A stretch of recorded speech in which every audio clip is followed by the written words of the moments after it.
चलिए सर आगे बढ़ते हैं। काफी कुछ हो चुका है अपना। आज फुल वैल्यू ऑफ कंसिडरेशन शुरू करो। तो बायबैक बचा हुआ है मेरा।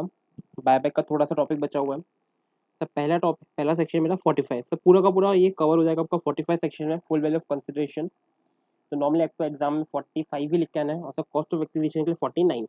ठीक है। तो सर सेक्शन क्या बोलता है, थोड़ा सा बड़ा कर लेते हैं इसको पहले। सेक्शन बोलना क्या चाहता है मेरे को। सर पहला स्पेशल सेक्शन है, where any person receives, what देखना receive at any time during any previous year, at any time during यानी पैसा कब मिलना चाहिए previous में, any money or other asset under an insurance from an insurer on account of damage to destruction or of any asset as a result of blood, typhoon, hurricane, earthquake or any collision nature, riots, accidental fire, action by an army, action combating an enemy, or then any profit or gain arising from receipt of such money or other things shall be taxable as capital gain, where full of consideration of money, value of money, or fair value of asset as on the date of such receipt, year of taxability previous year in which the money or other asset was received.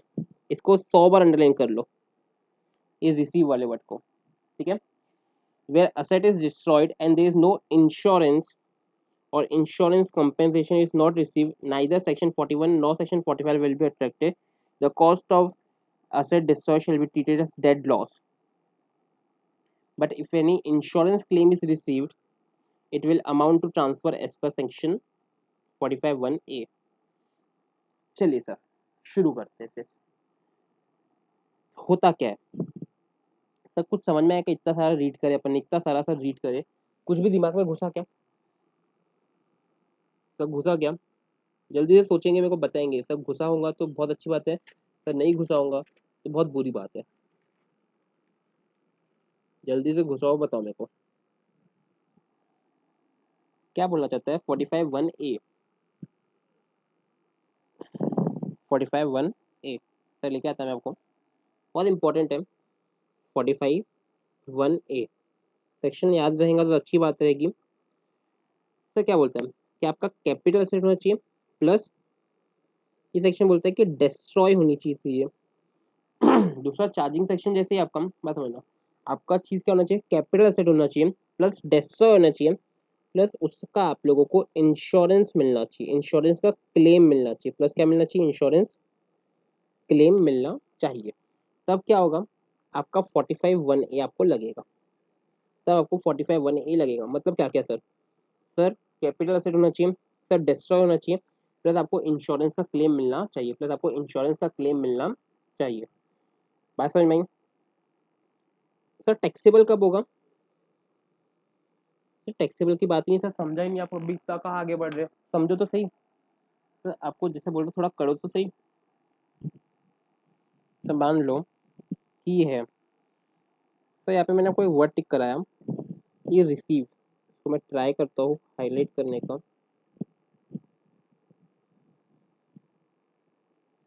मैं highlight नहीं होता, पता नहीं क्यों, तो sir मैं इसको normally कर देता हूँ। ये रिसीव वर्ड को याद रखना सिर्फ, ठीक है। पूरा सेक्शन में भी ले लेता आपके साथ में, ट्राई करो समझने का। मैं आपको बुक नहीं दिखाऊंगा, मैं नॉर्मली इसी तरीके से सॉल्व करना चाहूंगा। आप लोग सिर्फ सुनते रहो और समझने का ट्राई करो, ठीक है। तो क्या, तो क्या है, थोड़ा समझना चीज कैसी कैसी हो रही है। तो आपके पास में क्या होना चाहिए, कैपिटल एसेट। आपके पास में क्या होना चाहिए, कैपिटल एसेट। वो किसी ना किसी वजह से डिस्ट्रॉय हो जाना चाहिए। सर ट्रांसफर की तो बात ही नहीं करा, क्या हो जाना चाहिए, डिस्ट्रॉय, मतलब कि खत्म हो जाना चाहिए। और सर ये डिस्ट्रक्शन का आप लोगों को क्या मिलना चाहिए, इंश्योरेंस क्लेम मिलना चाहिए। अगर ये तीनों चीजें होती हैं तो सर मान लो कि अगर आपको असेट मिलता, आपको इंश्योरेंस क्लेम मिलता है 50 लाख रुपए का, और आपका जो असेट है मान लो था 30 लाख रुपए का, तो सर आपका 20 लाख रुपए का क्या हो जाएगा, आप लोगों को 20 लाख रुपए का क्या हो जाएगा, कैपिटल गेन हो जाएगा। आपको क्या हो जाएगा, कैपिटल गेन। लॉजिक समझा सर, क्या पढ़ने वाले सर, आपका क्या कैपिटल एसेट होना चाहिए, ट्रांसफर डिस्ट्रॉय होना चाहिए, और क्या मिलना चाहिए, इंश्योरेंस पे। तो अगर आपका इंश्योरेंस क्लेम ज़्यादा का होता है और पैसे कम होता तो नॉर्मली केस होता नहीं, नॉर्मली केस होता नहीं, आपको हमेशा इसमें लॉस ही रहता। मान लो कि आपको इंश्योरेंस क्लेम मिलेगा 30 लाख रुपए का, असेट होगा 1 CR का, तो आपको 70 लाख का क्या हो जाएगा, लॉस। ये केस भी हो सकता है। समझा, बात समझ में आई। अब आगे अगली चीज, सर टैक्सेबल कब होगा। तो पहली चीज क्या होगा, यहाँ पे लिख देना क्या होगा, कब होगा। अब दूसरी चीज सर कब होगा। सर अगर टैक्सेबिलिटी की बात करेंगे तो सर जब लॉस हुआ तब नहीं। सर मान लो मेरे साथ नंबर लाइन समझना, 1/4/2009 को मैंने घर 2008 को मान लो मैंने अपना घर बनाया, एक बिल्डिंग बनाई 2008 को। मान लो फ्लड आया 1/4/2015 को। इंश्योरेंस के बाद मैंने एप्लीकेशन किया मान लो 1/4 नहीं 2 महीने के बाद में, जल्दबाजी में मैंने मस्त एप्लीकेशन कर दिया। मान लो किया इसको मैंने 1/6/15 को। इंश्योरेंस वाली मेरी फैक्ट्री का विजिट किया मान लो 1/12/15 को। मेरी एप्लीकेशन पास हो गई, एप्लीकेशन पास हो गई मतलब कि मेरे को क्लेम मिलेगा पक्का हो गया मान लो 1/7/17 को। बस पार्ट मनी आ गया, पार्ट मनी आ गया 1/8/18 को, और मेरे को फुल मनी आ गया 1/9/19 को। सर नंबर लाइन समझ में आई कि सर मैंने ये परचेज किया एक बिल्डिंग, सर फ्लड आया 15 में, सर एप्लीकेशन किया तो 15 में, सर इंश्योरेंस वाले विजिट किए इस तारीख को, ठीक है। एप्लीकेशन का जो क्लेम था वो पास हो गया कि भाई तुमको पैसा मिलेगा, तो मेरे को कुछ पैसा तब मिला, कुछ पैसा मेरे को अब मिला। ये लॉजिक समझ आया। तो सर टैक्सेबल कब होगा, सर टैक्सेबल कब होगा, सर टैक्सेबल होगा, सर टैक्सेबल होगा सर यहाँ होगा, यहाँ होगा, यहाँ होगा कि यहाँ होगा। सर इसके पहले तो मतलब नहीं सर, ये तीनों में से ये कहेंगे सर, आखिरी के 3 में से, तो या तो यहाँ या तो यहाँ या तो यहाँ। सर इसका करेक्ट अगर आंसर मैं आपको बोलूँ तो सर जब आपको पैसा मिला, जब भी आपको थोड़ा भी पैसा मिल जाएगा तब वो टैक्सेबल हो जाएगा। जब भी आपको थोड़ा भी पैसा मिलेगा तब आपको पैसा मिल जाएगा। सर जब ये पास हुआ, ऑप्शन जब पास हुआ तब पैसा नहीं मिला तो ये टैक्सेबल होने वाला नहीं है। सर लॉजिकल है, लॉजिकल कैसे, सर मेरे को बताऊँ। सर ऑलरेडी मेरे को यहाँ पे इतना सारा लॉस हुआ है, मान लो इसने बोला मैं तुमको 50 लाख दूंगा, असेट था मेरा 20 लाख का। सर मेरे पास अभी तो एक भी पैसा ही नहीं है ना सर, मेरा तो बिल्डिंग भी गई, सब कुछ गई, तुम अभी से मेरे से तुम टैक्स मान लो, मैं कैसे दूंगा। सर जब मेरे पास पैसा आएगा, जब मेरे पास पैसा आएगा तब मैं तुमको क्या दूंगा, टैक्स दूंगा। इसलिए मैं टैक्स कब दे रहा सर, जब मेरे पास पैसा मिल गया, जब मेरे को पैसा मिल गया। बात समझ में आई। पर लेकिन सर तो ये तो बात ठीक हो गई। अब यहाँ पे तो कब मिले, टैक्सेबल कब होगा, ये देखे। तो तीसरी इंपॉर्टेंट चीज, तो इंडेक्सेशन मिलेगा। सर अगर आपका asset long term capital asset है तो आपको क्या मिलता है, इंडेक्सेशन मिलता है। अब मेरे को कोई पूछेगा नहीं कि सर इंडेक्सेशन क्या होता है, सर इंडेक्सेशन मिलता है। तो वो कब तक की मिलेगा, सर यही नंबर लाइन में वो कब तक मिलेगा। सर इंडेक्सेशन का बेनिफिट कहाँ तक, सर ये सीधी सीधी बात बोला गया है कि सर आपका एसेट यहाँ पे डिस्ट्रॉय हो गया था, फ्लड आ गई मतलब कि एसेट क्या हो गया, डिस्ट्रॉय। तो सर आपको जो इंडेक्सेशन मिलेगा वो सिर्फ इतने ही पीरियड का मिलेगा। सही नंबर लाइन सब लोग मेरे साथ ड्रॉ करके रखेंगे, बहुत इंपॉर्टेंट। सर जो आपको सर जो इंडेक्सेशन होगा वो कब तक मिलेगा, सर जब तक कि आपका असेट था। सर एक बार असेट चले गया तो इंडेक्सेशन काय का, सर असेट चले गया तो इंडेक्सेशन काय का। सर हमको आपको बेनिफिट देना है कि आपके पास पैसा ऐसे नहीं रहेगा तो आप टैक्स कैसे दोगे, इसलिए हम बोल रहे कि जब पैसा आया तब टैक्स दो, जब पैसा आया तब टैक्स दो। लेकिन सर इंडेक्सेशन का बेनिफिट भी तब तक के ही मिलेगा, तब तक के ही मिलेगा, कब तक के मिलेगा, जब तक कि तुम्हारे पास में असेट था, जब तक कि तुम्हारे पास में असेट था।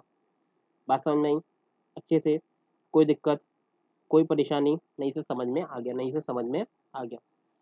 बढ़ो आगे। सर चौथी चीज, सर अगर पैसे नहीं दिए, असेट दे दिया, तो मेरे को क्या बोलना चाहते हैं, ठीक है सर मेरे को पैसे नहीं दिए उन्होंने, तो मेरे को पैसे नहीं दिए, मेरे को क्या दे दिया, असेट ही दे दिया। सर मेरे को पैसों की जगह क्या दे दिया उन्होंने, असेट ही दे दिया। तो सर कंपेंसेशन कितना मानेंगे, कंपनसेशन कितना? सर जो असेट दिया उसका फेयर मार्केट वैल्यू। सर जो असेट दिया उसका कौन सा value? Sir fair market value. तो जो भी आपको असेट मिलेगा उसका मैं फेयर मार्केट वैल्यू निकालूंगा और उसी को मैं बोल दूंगा मेरा जो अमाउंट है, उसी को मैं बोल दूंगा मेरा वो अमाउंट है। लॉजिक समझ में आया? हाँ सर, घुस रहा है दिमाग में सर थोड़ा थोड़ा। सर का वापस से आए, सर पूरा का पूरा लिखना है आपको, कॉपी करना है। सर शुरू करते हैं। सर दूसरा चार्जिंग सेक्शन है आपका ये 45(1)(a). 45(1)(a) सर क्या होना चाहिए? Capital asset. सर साथ में क्या होना चाहिए? सर डिस्ट्रॉय होना चाहिए। सर क्या मिलना चाहिए उसमें? इंश्योरेंस क्लेम होना चाहिए, तभी आपको सेक्शन एप्लीकेबल होगा। मैं कहता हूँ अगर सिर्फ कैपिटल एसेट है प्लस डिस्ट्रॉय हो गया, इंश्योरेंस क्लेम नहीं है, तो इसमें लॉस होगा। तो ये लॉस का कहीं सेट ऑफ मिलेगा क्या? नहीं। ये लिख के रखना। सर अगर ये नॉर्मल कैपिटल एसेट है जो डिस्ट्रॉय हो गया, उसको उसमें क्या होगा? लॉस होगा। सर इसका कोई भी कैपिटल एसेट कैपिटल लॉस आपको मिलने वाला नहीं है, कहीं पे भी मिलेगा नहीं। ये बात ध्यान में रखना। सर इंश्योरेंस क्लेम होना बहुत जरूरी है। तो उसके बाद में इंश्योरेंस क्लेम है तो सर आपको या तो लॉस होगा या तो गेन होगा, कैपिटल लॉस या फिर कैपिटल गेन। सर कम होगा जब कुछ भी पैसा मिलेगा। सर क्या मिलेगा? पैसा मिलेगा। सर पैसा मिलने को क्या होता है? कंपनसेशन मिलेगा। तो क्या मिलेगा? तो कंपनसेशन मिलेगा। तो इंडेक्सेशन कब तक लेंगे? जैसे जब तक के असेट था, जब तक के असेट था। बात समझ में आ रही है? सर अगर पैसा नहीं दिया तो असेट की जगह क्या देगा? असेट की क्या देगा? असेट देगा। असेट जो डिस्ट्रॉय है उसकी जगह क्या देगा? असेट ही देगा। तो सर वो असेट का एफएमडब्ल्यू में लूंगा, फेयर मार्केट वैल्यू में लूंगा। बात समझ में आई? जल्दी से इसको कॉपी करेंगे पहले पॉज करके। डन। शुरू करते हैं सर। वापिस से आता हूँ एक बार मैम। अब एक बार मेरे को शल से अब आपको और अच्छे से समझ में आएंगी ये चीज।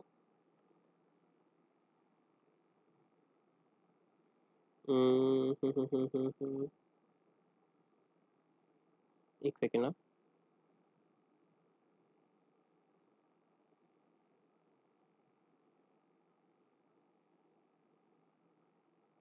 चलिए सर, तो शुरू करते हैं। 45(1)(a) तो क्या बोलता है? When a person receive. अब सर आपको मतलब समझ में आ रहा होगा ये रिसीव का, मैं आपको बार बार बोल रहा था। सर रिसीव मतलब क्या है? सर रिसीव का मतलब है पैसा मिलना at any time during any previous year. Any money, sir कोई भी पैसा मिलेगा, पार्ट भी मिल गया तो भी टैक्सेबल हो जाएगा। और अदर असेट, अदर असेट तो क्या होगा सर? एफएमवी लेंगे। अंडर एन इंश्योरेंस, सर किसके अंदर मिलना चाहिए? सर इंश्योरेंस के अंदर मिलना चाहिए। अकाउंट ऑफ डैमेज, डैमेज के लिए, डिस्ट्रक्शन के लिए of any capital set as a result. Sir जो इंश्योरेंस होगा वो किसकी वजह से होगा? सर या तो कोई फ्लड वगैरह आ गया, टाइफून, हरिकेन, या फिर एनी नेचुरल कैलिमिटी। सर कोई दंगे फसाद हो गए, सर एक्सीडेंट हो गया, या फिर कोई दुश्मन का आतंक आ गया। तो नॉर्मली आपकी इसी वजह से होती है जो असेट का जो इंश्योरेंस होता है, वो नॉर्मली हर चीज कवर हो चुकी है। सर तो देन एनी प्रॉफिट और gain arising out of the receipt of such money और other taxable in the capital gain. मतलब कि इंश्योरेंस क्लेम मिला 50 लाख का, कैपिटल असेट थे 30 लाख का, तो इससे क्या हो गया? गेन हो गया। तो टैक्सेबल होगा किसमें? कैपिटल गेन में। उसमें आपका फुल वैल्यू ऑफ कंसिडरेशन क्या रहेगा? फुल वैल्यू ऑफ कंसिडरेशन रहेगा वैल्यू ऑफ मनी। तो जो आपको वैल्यू ऑफ मनी मिला, और fair market value of asset as on the date of such receipt, यानी जिस दिन मिला उस दिन उसका फेयर मार्केट वैल्यू कितना था। अब sir previous year in which the money और अदर, यानी कब टैक्सेबल होगा? जिसमें जिस भी साल में आपको क्या मिला? सर मनी मिला। सर डिस्ट्रक्शन की बात नहीं हो रही, जिस भी साल में आपको क्या मिला? मनी मिला। Where asset is destroyed, there is no insurance or insurance compensation is not received. Neither section 45(1)(a) nor section 45, मतलब कि जो नॉर्मल सेक्शन है कैपिटल गेन का, वो भी अट्रैक्ट नहीं होगा और 1A भी अट्रैक्ट होने वाला नहीं है। मतलब कि जो कैपिटल गेन की वजह से लॉस होगा सर, उसका आपको कहीं पे भी कुछ भी मिलने वाला नहीं है। आपको उसका कहीं पे भी कुछ भी मिलने वाला नहीं है। But if any insurance claim is receive then the transfer as per 45(1), मतलब ये सेक्शन अप्लीकेबल हो जाएगा अगर आपको इंश्योरेंस क्लेम मिलने वाला है तो इसमें लिख देंगे एक और, indexation well allowed up to the destruction of asset only। यानी जो आपको जो इंडेक्सेशन मिलेगा उसे वो डिस्ट्रक्शन तक ही मिलने वाला है, उसके आगे आपको कोई भी आपको मिलने वाला नहीं है। आई होप आपको बात समझ में आई होगी, आई होप आपको समझ में आया होगा। बाकी बात है तो इसके एग्जाम्पल्स क्यों नहीं करा रहे आप? सर एक बार सब कुछ हो जाए, क्योंकि अब सर छोटी छोटी चीजें हैं तो इम्प्रूवमेंट वाला सर वहाँ पे इंपॉर्टेंट का काफी सारी चीजें एक साथ कराने की इसलिए करवा रहा था। अब सर सेक्शन यहाँ पे छोटे हैं, नॉर्मली आपको समझ में आते जाएगा जैसे जैसे छोटे छोटे क्वेश्चन अपन एक बार थोड़ा मेजर पोर्शन हो जाए, उसके बाद में फिर मैं क्वेश्चन ले लूंगा, उसके बाद में क्वेश्चन मैं ले लूंगा। तो साथ में सेकंड वाला भी कवर कराता है सर 45(2), तो सेक्शन 45(2) तो बहुत अच्छा सेक्शन है, एग्जाम के लिए बहुत इंपॉर्टेंट है। सर क्या बोलता है? कि अगर आपके पास में कोई कैपिटल असेट है, अगर आपके पास में कोई कैपिटल असेट है, अगर आप उसको ट्रांसफर करते हो स्टॉक इन ट्रेड में, अगर आप इसको किस में ट्रांसफर करते हैं, स्टॉक इन ट्रेड में, मतलब क्या बोलना चाहते हो मेरे से,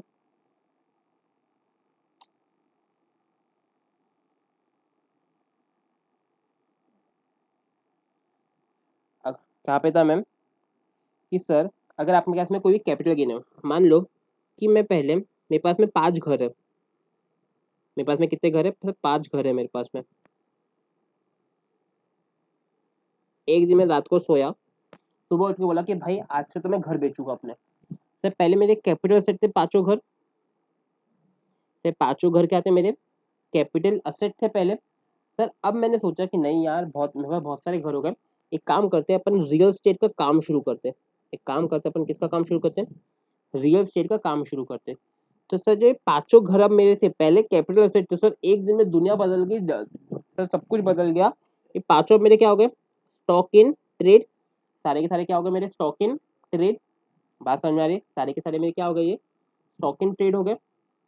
अब सर अगर मेरे स्टॉक इन ट्रेड हो गए, तो as per section 45(2), as per section 45(2) तो क्या बोलता है कि इन case of conversion, in case of conversion, जो कैपिटल सेट है आपका,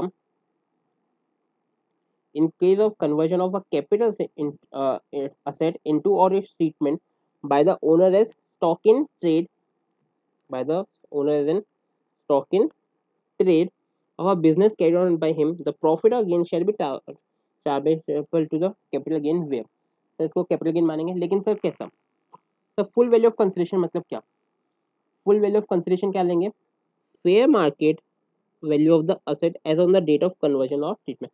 मान लो कि 1/4/2019 को मैं सोया, 2/4/19 को मैं उठा, इस दिन मैंने सोचा, इस दिन मैंने कन्वर्ट किया, तो जो भी फेयर मार्केट वैल्यू रहेगी ये 5 घर की, 5 घर की जो भी मेरी फेयर मार्केट वैल्यू रहेगी, वो मेरी क्या बन जाएगी, full value of, full value of क्या, कंसिडरेशन, ये मेरी क्या बन जाएंगी, फुल वैल्यू ऑफ कंसिडरेशन। तो ईयर ऑफ टैक्सेबिलिटी ये बहुत बहुत बहुत इंपॉर्टेंट है, कम से कम 200-300, previous year in which the such stock in trade is sold और अदरवाइज ट्रांसफर्ड बाय हिम।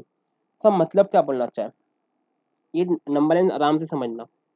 तब 1/4/19 को मैंने पास, मैं इसको और थोड़ा इलेबरेट करता हूँ।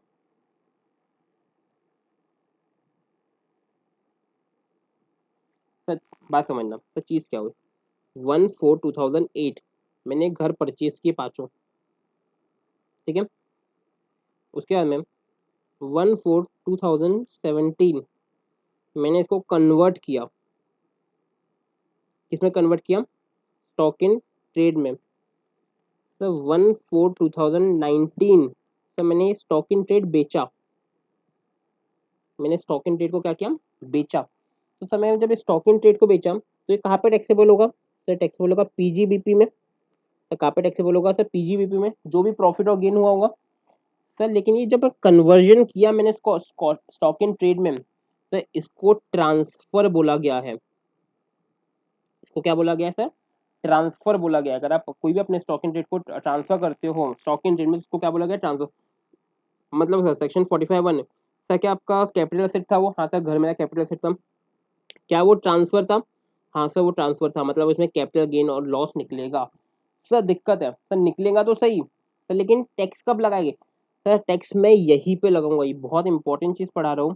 सर जो इसका जो टैक्स होगा, ये कन्वर्जन की वजह से जो टैक्स होगा, सर वो भी टैक्सेबल होगा इन the year, taxable in the year in which stock in trade is sold. मतलब कि सर से 2017 में टैक्स नहीं लगा रहा मैं इसमें, सर मैं इसमें टैक्स कब लूंगा, 2019 में, जब मैंने अपना स्टॉक इन ट्रेड बेचा। बात समझ में आ रही है, तो ऐसे टैक्स कब लगेगा, 2019 में। सर टैक्स कब लगेगा, 2019 में, जब मैंने अपना क्या क्या बेचा, सर मैंने अपना स्टॉक इन ट्रेड बेचा, जब मैंने अपना स्टॉक इन ट्रेड बेचा। बात समझ में आई? सर आपको यही बताना चाहता है वो, कि जो आपका फुल वैल्यू ऑफ कंसेशन रहेगा वो क्या रहेगा, फेयर मार्केट वैल्यू रहेगा, जो भी कन्वर्जन की रेट है। और सर ईयर ऑफ टैक्सेबिलिटी इसको अंडरलाइन करके रखना, कि जब आप अपना स्टॉक इन ट्रेड बेचोगे उस टाइम का रहेगा, ईयर ऑफ टैक्सेबिलिटी जब अपना स्टॉक इन ट्रेड बेचोगे उस टाइम का रहेगा। तो उसके बाद में further there will be a business income in the year of transfer of PGVP shall be computed sales price of stock less the FMV of stock as on the date of conversion, और in case in this case transfer take place in the year of conversion, तो CII यानी कि जो indexation of the day है is use for the capital gain.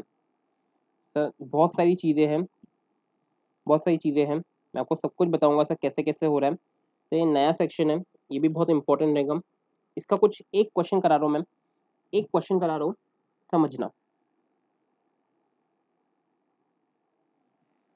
तो मान लो year of acquirement था 12-13, cost of acquisition थे आपकी मान लो 5 लाख, ईयर ऑफ कन्वर्जन था आपका मान लो इन स्टॉक इन ट्रेड मान लो था 18-19, 18-19 में आपने इसको कन्वर्ट किया, उस दिन पे इसका एफएमवी था फॉर से 13 लाख रुपए, एफएमवी कितना था 13 लाख रुपए, और स्टॉक इन ट्रेड जो सोल्ड हुआ मान लो हुआ 28 लाख में। कितने में हुआ 28 लाख। का पूरा क्वेश्चन है, ईयर ऑफ एक्वायर क्या हुआ, ईयर कन्वर्जन सब कुछ हो गया, ठीक है सर। इसको मैंने सोल्ड किया मान लो 19-20 में, इसको सोल्ड कब किया मैंने 19-20 में। अब सर ध्यान से इसे समझना। सर सबसे पहले अगर मैं नंबर लाइन बना के समझाना चाहूँ तो नंबर लाइन इस तरह से रहेंगी। सर एक्वायर कब किया सर 12-13 में, सर कितने का सर 5 लाख रुपए का। सर इसको कन्वर्ट कब किया सर 18-19 में कन्वर्ट किया, तो उस टाइम का फेयर मार्केट वैल्यू कितना था सर 13 लाख रुपए। और सर पीजी सर सोल्ड कब किया 19-20 में, सर कितने में सर 28 लाख में। बात समझ में आई। तो सर सबसे पहले समझना, सर इसका जो फुल वैल्यू ऑफ कंसिडरेशन रहेगा सर क्या रहेगा, फुल वैल्यू ऑफ जो कंसिडरेशन रहेगा वो क्या रहेगा सर, जो भी जिस भी टाइम जब कन्वर्ट हुआ था, जिस भी साल में क्या हुआ था कन्वर्ट हुआ था, उसका फेयर मार्केट वैल्यू, सर उसका फेयर मार्केट वैल्यू कितना है 13 लाख रुपए। सर उसका फेयर मार्केट वैल्यू कितना है 13 लाख रुपए। सर लेस अगर आपको कोई भी एक्सपेंसेस ऑन ट्रांसफर दिए हुए हैं तो उसको जीरो ले लेना, तो आपको क्या मिल जाएगा net sales consideration. Net sales consideration कितना हो जाएगा 13 लाख रुपए। सर अब मेरे को माइनस करना पड़ेगा क्या कोआ। सर अगर आप कोआ सोचो तो आप मर जाइए, क्योंकि सर 12-13 का सेट है, मान लो कि ब्रीडिंग है, तो ब्रीडिंग को मैं स्टॉक इन ट्रेड में लेके आ रहा हूँ, तो सर कितने महीने से 24 महीने से ज्यादा रहता है तो क्या हो जाएगा सर ये मेरा लॉन्ग टर्म। सर अगर ये है तो यहाँ पे आइकोआ आ जाएगा सर, आइकोआ मतलब index cost of acquisition. Sir कैसे निकालेंगे सर, कॉस्ट कितना है उसका सर 5 लाख रुपए 12-13 पे, तो सर 5 लाख, एक रेट आपको जो मैंने याद करने बोला सर अब सर इंडेक्सेशन कब तक लेंगे सर, इंडेक्सेशन आपको अलाउड होंगी जब तक कि आपने इसको कन्वर्ट नहीं किया, मतलब कि ये यहाँ तक की। सर इंडेक्सेशन कब तक अलाउड होंगी sir up to the date of conversion, यहाँ पे लिख के रखिए, indexation will be allowed up to the date of conversion, मतलब कि आपको इंडेक्सेशन मिलेगी कब तक के सिर्फ कन्वर्जन की डेट तक के आपको इंडेक्सेशन मिलने वाली है, सिर्फ इंडेक्सेशन मिलेगी कब तक के कन्वर्जन की डेट तक मिलेगी तब। अब रेट लगेगा मेरे को, तो सर रेट के लिए आ रहा थोड़ा ऊपर। सर कब कब के लगेंगे मेरे को सर 18-19, तो यहाँ पे 280 है आपकी बुक में, शायद क्लियर आया होगा, मेरे को मैसेज करके बताएंगे सर ये टेबल क्या क्लियर आया है कि नहीं, तो मैं आपको इसका अलग से प्रिंट दूंगा।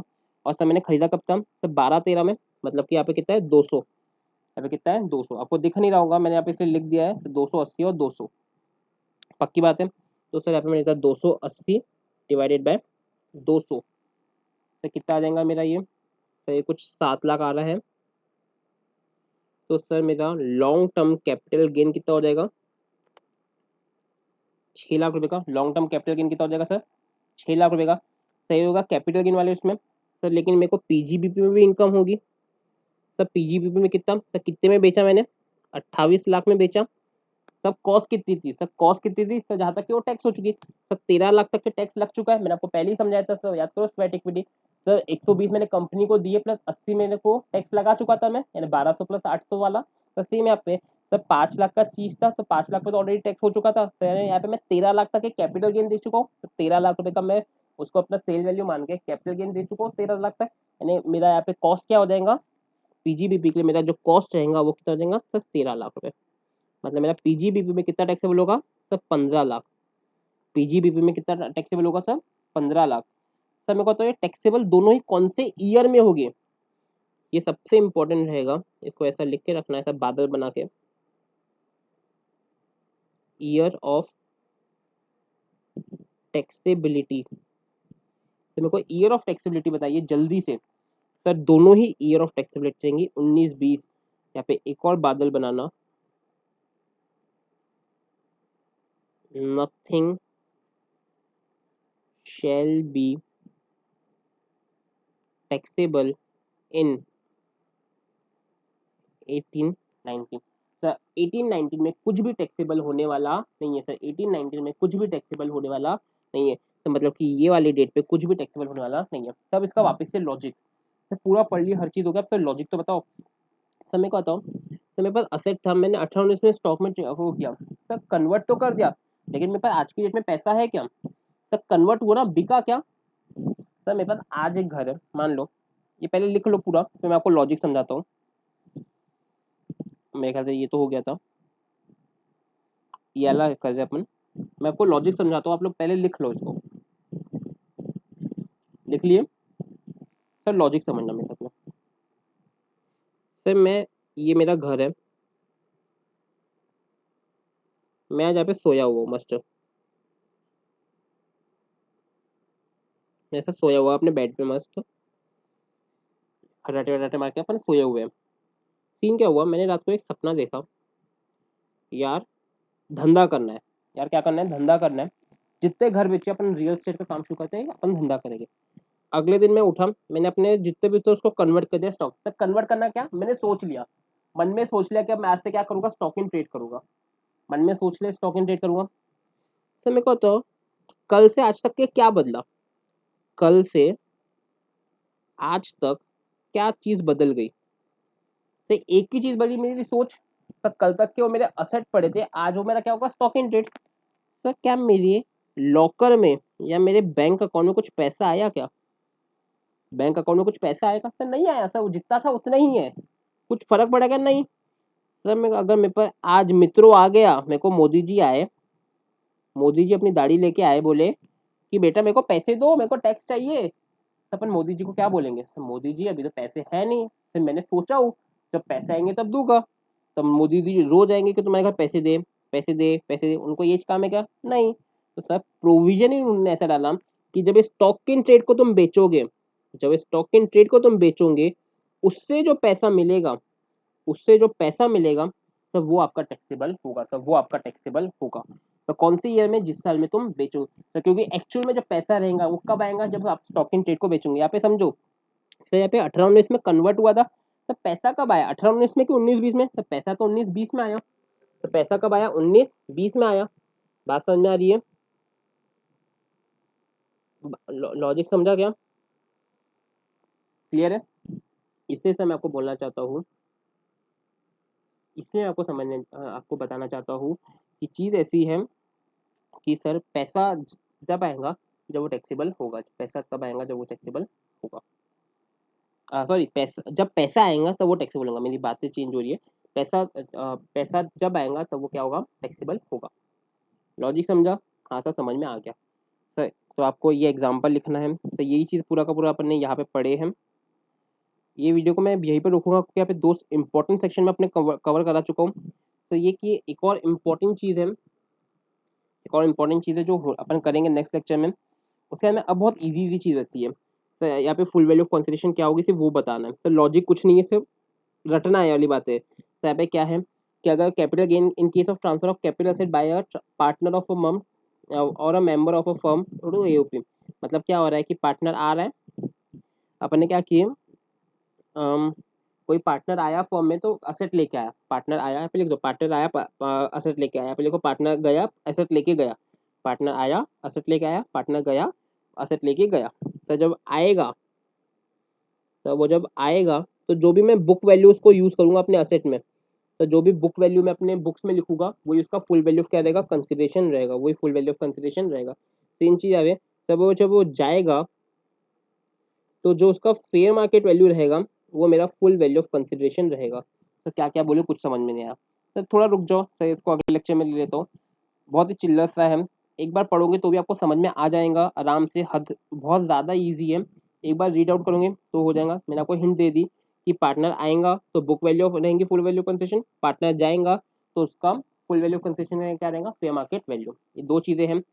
अगली चीज ये बहुत इंपॉर्टेंट है, ये बहुत ही ज्यादा इंपॉर्टेंट है, compulsory acquisition of any capital asset. ये अपन देखेंगे, ये काफी अच्छे से चलेगा एक पूरा एक, ये भी बहुत ज्यादा इंपॉर्टेंट है, ये बहुत प्रैक्टिकल है और 2 साल पहले इसमें अमेंडमेंट आई है। जस्ट हमारे टाइम में ये पहली बार इंट्रोड्यूस हुआ था ये सेक्शन। ये सेक्शन बहुत ज्यादा इंपॉर्टेंट, देखो इतना बड़ा भी है। फिर ये एक लेक्चर मेरे को लगता है उसमें जाएगा, जो मैं मेनली आज ही दोपहर तक आपको दे दूंगा। मेरा टारगेट रहेगा कि आज दोपहर में आपको एक लेक्चर बना के मैं इस पे दे दूं अच्छे से। फिर ये है तो एग्जाम रहता है सर, ये भी 2 मिनट का ही सेक्शन है। स्लम सेल, ये एग्जाम इसमें 10-10 मार्क के क्वेश्चन आ चुके हैं। स्लम सेल में 10-10 मार्क के क्वेश्चन नॉर्मली आ चुके हैं। तो यहाँ पे एक बार यहाँ पे मैं पहुंच जाऊँ, सर मैं आपका बोल सकता कि आपका 80% कैपिटल गेन खत्म हो जाएगा।